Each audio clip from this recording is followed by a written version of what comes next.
Is this the movie Die Hard 5 should have been? You're watching Beyond the Trailers review of Olympus Has Fallen. Sir, there's been an intrusion. Let's go, move.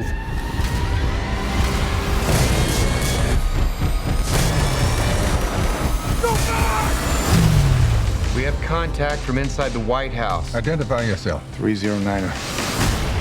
Jesus, Banning? He is ex-Special Forces.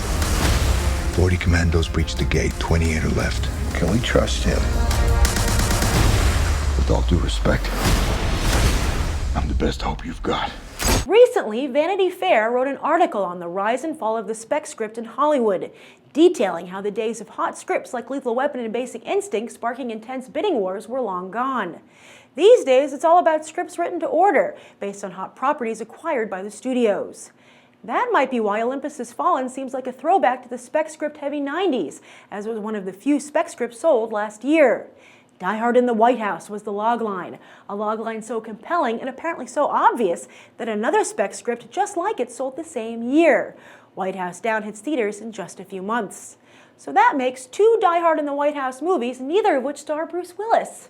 One has to wonder why Willis and Company, who just released their 5th installment of the franchise, didn't scoop one of these spec scripts up, especially considering how poorly the script they did go with has been received. But instead of Willis, two other actors will try to claim his mantle.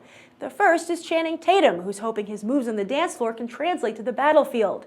The second is Gerard Butler here in Olympus Has Fallen, who's tried to have his cake and smash it too by splitting his time between action flicks like this and romantic comedies.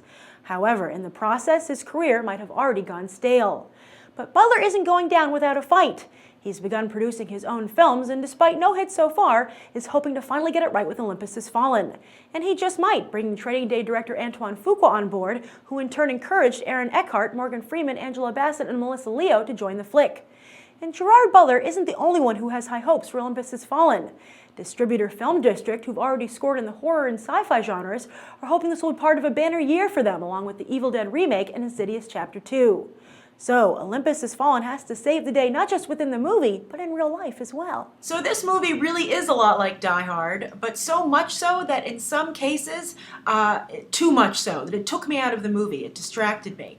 There are certain elements, and one scene in the film is such a copy of Die Hard, I would actually call it a copy, that I'm just like, I don't think that's, that's going too far. I'm not a big fan of that stuff. I know that some people say there's nothing new under the sun, and oh, it's an homage, but I feel if you're going to do an homage, which is great, everyone loves Die Hard. I think a Die Hard in the White House logline is a really smart idea. But if you're going to do that, you have to not only watch Die Hard to see what works, but to make sure you're not just copying it, because I feel it's disrespectful. You go from being respectful to disrespectful. So that was my biggest complaint about the film. Overall, though, I think Olympus Has Fallen is admirable because it tries so hard to be this big action movie, and it almost gets there. But I think it falls short due to budgetary restraints. I think Millennium Films, which is the production company here, just didn't have the support system in place monetarily to let Antoine Fuqua do what he wanted to do. Because at times everything's there and you're wondering, oh, why is this not clicking more? And I think if you watched Olympus Has Fallen on television, if it was a television film, your mind would be blown. You'd be like, oh my God, this is amazing. I can't believe they got this budget. But for a movie, you're like, I think you needed a bigger budget. I will say, though, that the siege of the White House, when they take it over, it's a very long scene. It's very action-packed. It's engrossing. But the whole time, and I did interview Gerard Butler and director Antoine Fuqua, and they said, this is very well researched, this is actually how it would happen, it could happen this way, but the whole time I was watching the scene, I just was like, would we really go down that easy? Would we really make that mistake? Are we really not guarded against that? I mean, I guess what I'm saying is, the movie, I guess it has to, but the movie makes us look a little bit like, we don't know what we're doing when it comes to defending the White House. I mean, I know Air Force One can withstand a nuclear blast. So I would think that, I don't know, they say it's accurate.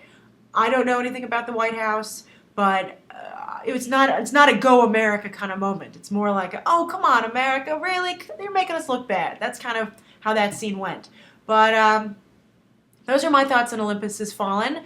What did you think if you've seen the movie? Write your thoughts down below. And of course, as always, thank you for coming to Beyond the Trailer for reviews like this, audience reviews, trailers and trailer reviews, and also movie news. So I hope you'll take a look around and consider subscribing. Thanks for watching. Bye.